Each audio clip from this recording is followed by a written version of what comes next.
Boa noite, pessoal. Como vocês estão? Espero que estejam todos bem. E este é o canal Vozes do Subsolo. E desde já eu já peço o seu like, peço que se inscreva, peço que compartilhe, que comente, para que o YouTube entenda que este canal tem relevância. Bom, como todos sabem, no momento a gente está fazendo uma série de vídeos sobre a obra-prima de Dostoiévski, Os Demônios. Mas no momento eu dei uma pausa, ok? Para fazer um outro vídeo aqui para vocês, porque eu vou fazer isso eventualmente, né? Trazer vídeos com a teoria ou, enfim, escritores que escreveram sobre Dostoiévski para a gente ir intercalando com os vídeos que acompanham as obras de Dostoiévski. E hoje a gente vai tratar deste livrinho aqui, gente, O Espírito de Dostoiévski, de Nikolai Berdyaev. Então, a gente vai começar falando um pouquinho sobre o Berdyaev e vamos falar um pouco aí do primeiro capítulo, tá bom? O Nikolai Berdyaev, ele nasceu em 1874 numa família de aristocracia, da aristocracia de Kiev, e ele se tornou um dos maiores filósofos religiosos russos do século XX. A trajetória dele tem uma virada assim característica da geração dele. Ele começou como marxista, chegou a ser preso e exilado ainda jovem por atividade revolucionária, mas foi aos poucos aí abandonando o materialismo e se voltando para o cristianismo e para a metafísica da liberdade e do espírito. Ele fez parte do chamado renascimento religioso russo do início do século, um movimento de intelectuais que reagiu contra este positivismo e o materialismo do século XIX. Em 1922, ele foi expulso da Rússia Soviética no célebre navio dos filósofos, que levou para o exílio aí dezenas de pensadores que não estavam satisfeitos com o regime. Ele passou o resto da sua vida na Europa, principalmente em Paris, onde ele morreu em 1948 e onde ele escreveu boa parte da obra que vai tornar ele conhecido no Ocidente. Bom, mas o livro sobre Dostoiévski, este livrinho aqui, pertence justamente ao momento dessa virada dele no exílio, né? Ele foi escrito ali no início dos anos 20 e publicado em 1923, com um título que em russo significa algo como a cosmovisão de Dostoiévski, tá? E que em português ficou O Espírito de Dostoiévski. Bom, antes de mais nada, gente, a gente tem que dizer que este não é um livro acadêmico, é mais uma leitura apaixonada de um filósofo que via em Dostoiévski não apenas um romancista, mas o pensador que moldou a própria maneira do Berdyaev encarar Deus, a liberdade e o mal. Então, o Berdyaev ele dizia que Dostoiévski teve sobre ele realmente uma influência decisiva. E quando a gente vai lendo a obra O Espírito de Dostoiévski, você percebe isso já nas primeiras linhas, assim, ele deixa muito claro, inclusive é uma leitura muito boa, tá, gente? Ainda que seja uma leitura que possa, assim, parecer difícil, hermética, ele escreve muito bem, é muito fluido, e enfim, mas vamos falar vamos aprofundar um pouquinho mais do que ele fala neste início aí do primeiro capítulo, né? Onde ele vai explicar o que vai acontecer em todos os capítulos seguintes, tá bom? Opa! Bom, primeiro ele vai dizer, né, por que a leitura do livro dele vai ser diferente de todas as anteriores, no sentido de todos os críticos ou de todos os autores que falaram de Dostoiévski, né? Uma coisa meio que nem o Bakhtin, né? Então Berdyaev começa por uma série de recusas dizendo que o livro dele não é, né? Então o livro que ele vai se propor a escrever, ele não é um ensaio de história literária, não. Não é uma biografia, não é um retrato, não, e muito menos pertence à crítica literária. E também, e é algo que pode surpreender um pouco, ele diz que não é um estudo de psicologia. Nenhuma dessas abordagens o Berdyaev vai dizer que é o que ele de fato quer dizer, o que Dostoiévski é. Então, a recusa da psicologia, ela pode contrariar aí o senso comum, né, gente, que a gente tem sobre Dostoiévski, porque de fato o Dostoiévski ele vai ser muito celebrado, quase que universalmente, como um dos maiores psicólogos da literatura, né? Então, o homem que, enfim, desceu como ninguém nos porões da alma, que dissecou o crime, o orgulho, a humilhação, o desejo, enfim, né? E dizer que a psicologia não é a chave da sua obra pareceria, assim, à primeira vista, uma coisa estranha, né? Um contrassenso. Mas é exatamente o que o Berdyaev afirma. Para ele, a questão vai se colocar de uma maneira muito diferente, e é isso que ele vai explicar no começo desse primeiro capítulo, né? Então ele diz que o que ele vai escrever sobre o Dostoiévski de forma nenhuma é psicologia, e é sim pneumatologia. É esse o termo que ele usa, e eu vou explicar um pouquinho aqui, né? Porque isso vai ser importante para o livro todo, né? Para o que ele vai desenvolver. Então, a pneumatologia vem do grego pneuma, que significa sopro, espírito. A psicologia, ela vai estudar os afetos, os processos mentais, os mecanismos de comportamento. Já a pneumatologia, na acepção de Berdyaev, ela vai estudar o espírito, né? A dimensão mais profunda aí do ser humano, aquela em que se decidem questões últimas mesmo, Deus, o conceito de Deus, a liberdade, a imortalidade, o sentido da vida, das coisas. Então, a psicologia ela vai descrever o que o homem sente, e a pneumatologia pergunta o que esse homem é diante de Deus ou diante de um abismo, né? Então, o objetivo de Berdyaev é desvendar em Dostoiévski essa questão aí espiritual. Por isso é tão interessante essa leitura, né, gente? O que ele quer é penetrar realmente fundo a maneira como Dostoiévski sentia aí o universo e, a partir desses elementos, reconstruir por a própria intuição do autor toda a visão de mundo de Dostoiévski, né? A visão como um todo, né? A concepção de mundo que organiza e que está por baixo de cada romance, cada personagem, cada crise. É isso que Berdyaev quer dissecar, tá? E isso só é possível a partir de uma convicção que o Berdyaev vai falar aí sem rodeios. Ele diz: Dostoiévski não foi somente um artista, né, um grande escritor, ele foi um grande pensador e um grande visionário, que daí já é uma coisa que muitos concordam, né, que Dostoiévski foi um grande visionário, né, e aí ele usa a expressão, ele foi um dialético de gênio, né, e nas palavras de Berdyaev, Dostoiévski foi o maior metafísico da Rússia, tá?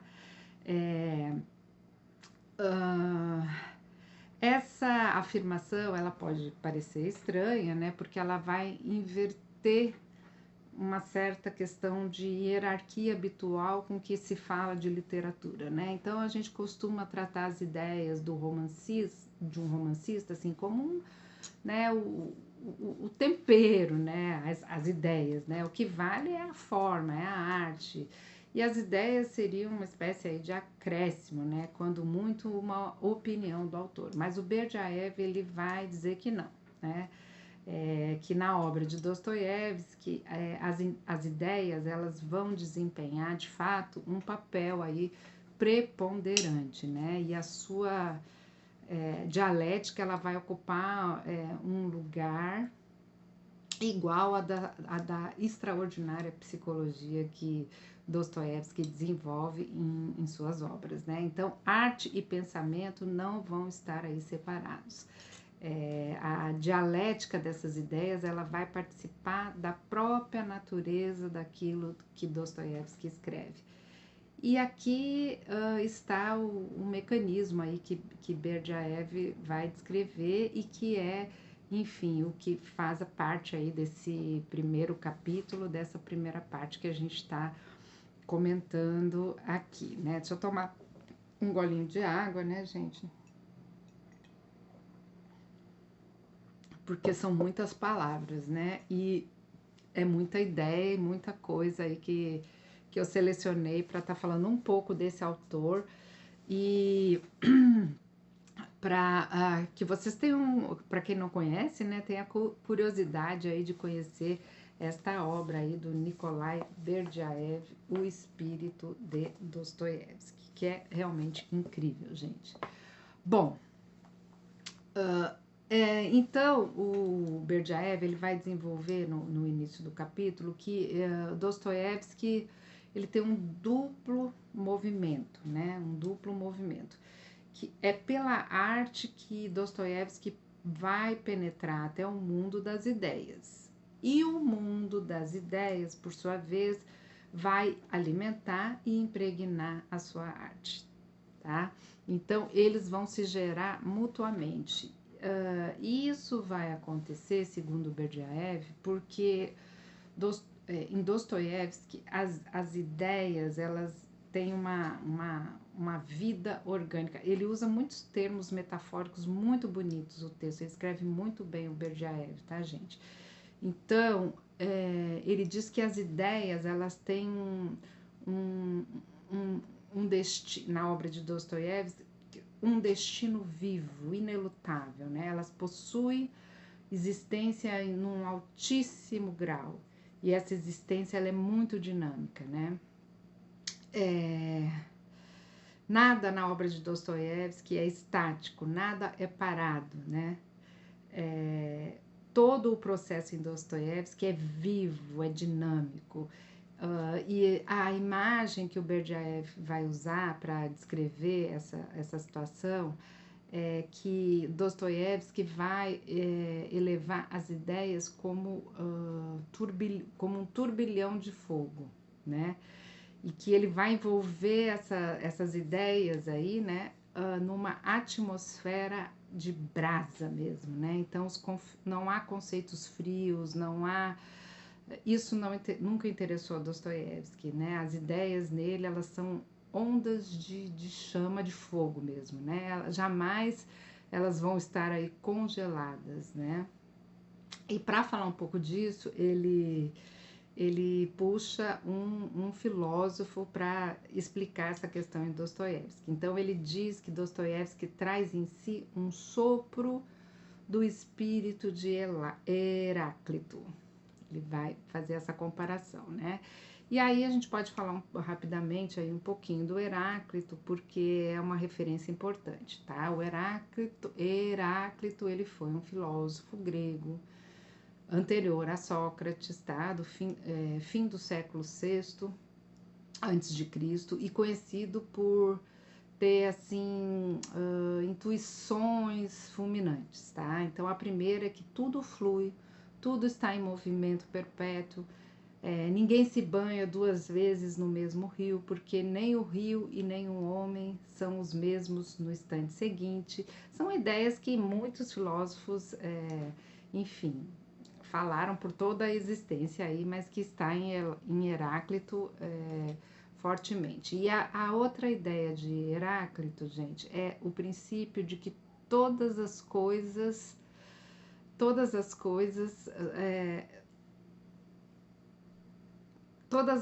vão se transformar incessantemente, tá?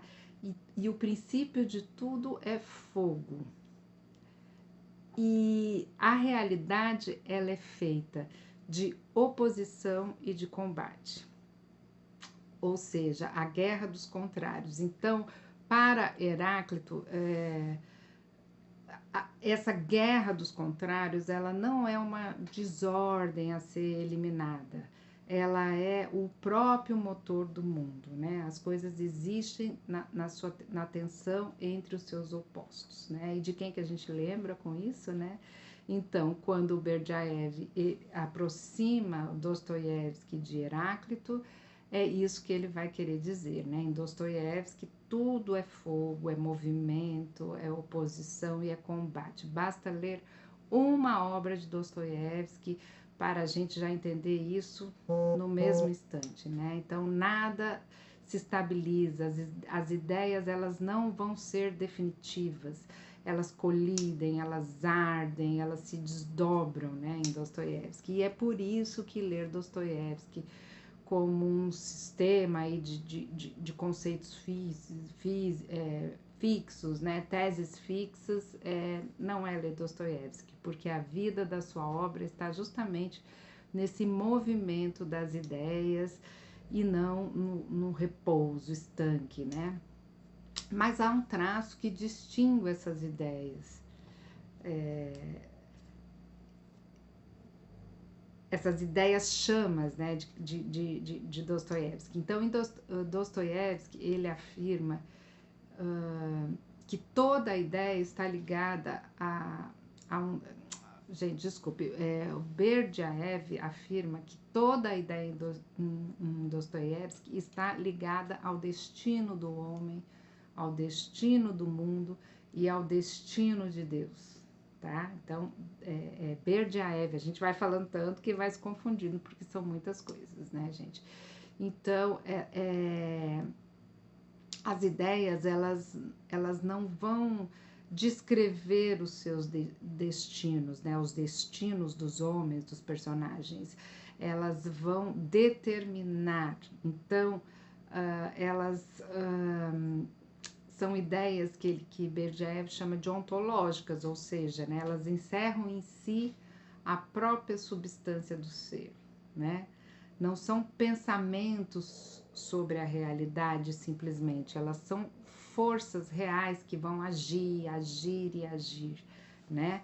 Então, isso não é só Berdyaev que comenta sobre a questão da ação dramática em Dostoiévski, mas ele vai falar disso de uma forma muito, muito interessante, assim, né?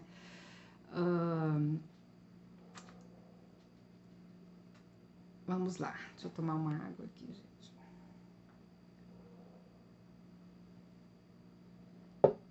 Então, o Berdyaev, ele vai dizer que em Dostoiévski, uma ideia nunca é apenas uma opinião que um personagem vai carregar ali na cabeça dele. Não é uma simples opinião. A ideia, ela se aposta do personagem, não o contrário, tá? Ela entra no sangue do personagem e trabalha nela até as últimas consequências. Então, a ideia de que o homem extraordinário está acima da lei, ela não fica na cabeça de Raskolnikov, ela conduz o Raskolnikov ao assassinato e à ruína. Então, gente, por isso que eu acho muito interessante ler os teóricos, né? Assim, pra gente que gosta de Dostoiévski, é muito legal você ler esses teóricos, porque eles vão abrindo a sua mente para aquilo que você já acha incrível, né? Porque o tempo todo, por exemplo, quando a gente está lendo Crime e Castigo, aquilo você vai vendo como o Raskolnikov ele vai sendo consumido. Então, de fato, é isso, né? As ideias conduzem Raskolnikov ao assassinato e à ruína, e não o contrário, né? Então, também, por exemplo, né, a ideia de que sem Deus tudo é permitido e não é um argumento de salão, ela desce em Os Irmãos Karamazov e se transforma em quê, gente? Num parricídio, né? Eu não quero aqui entrar muito nas obras, falando de todas as obras, mas é bom a gente conseguir exemplificar. Então, a ideia em Dostoiévski é o Berdyaev chama de semente de destino. E Berdyaev diz que as ideias possuem o que ele chama de uma energia destruidora. É como se fosse uma dinamite, as ideias em Dostoiévski, e essa dinamite ela explode, né? E espalha as ruínas ao redor na ação de Dostoiévski, né? Então, quando a gente vai lendo ali aquela coisa caótica dos acontecimentos nas obras de Dostoiévski, você vê que uma ação vai puxando outra e que aquilo vai espalhando de fato ruínas. Então, vou pegar o exemplo aqui que tem aqui no canal o vídeo e que é de uma obra que eu li há pouco tempo, que é O Eterno Marido, né? Então, você vai vendo que ali, aquele encontro entre aqueles dois homens, o marido e o amante, é um encontro explosivo e que dali vai sair todo o caos e a ruína, que vai sair destruindo tudo ao redor, inclusive uma criança inocente. Então, Dostoiévski tem essa característica, mas essa mesma ideia que destrói um homem, ela pode também salvar, né? Salvar outro homem, né? Então, o que decide não é a ideia em abstrato, mas o modo como ela vai ser vivida ali pelos personagens, né? E o destino que ela vai cumprir dentro desta alma ali daquele personagem, né? Dessa alma concreta. Bom, então, é muito interessante esse ponto de vista do Berdyaev. A gente já está com 21 minutos e 48. Eu queria fazer um vídeo só, mas eu acho que eu vou acabar fazendo dois, porque senão vai ficar muito longo, gente, porque depois ele vai começar a falar um pouquinho aqui de Platão e... Enfim, são muitas ideias. Falando em ideias, são muitas ideias. Então, eu tô achando que eu vou fechar esse primeiro vídeo aí em 22 minutos e faço um segundo vídeo com essas primeiras ideias aí do Berdyaev. É claro que eu não vou ficar aqui, gente, fazendo o vídeo do livro todo, né? Não é essa a ideia. Mas fazer, assim, instigar vocês a lerem, né, o Espírito de Dostoiévski, porque essas leituras acabam enriquecendo muito a nossa leitura de Dostoiévski, né, acaba enriquecendo muito. Mas vou fazer vários vídeos, então o segundo vídeo eu já vou fazer logo, tá? Mas hoje termino este aqui, que já estamos aí em 25 minutos. Se você chegou até aqui, deixe seu like, compartilhe, se inscreva no canal, comente e me ajudem a transformar esse canal num canal com mais gente interessada em leitura, em literatura e principalmente no nosso gênio Dostoiévski. Então, tchau, tchau e até a próxima.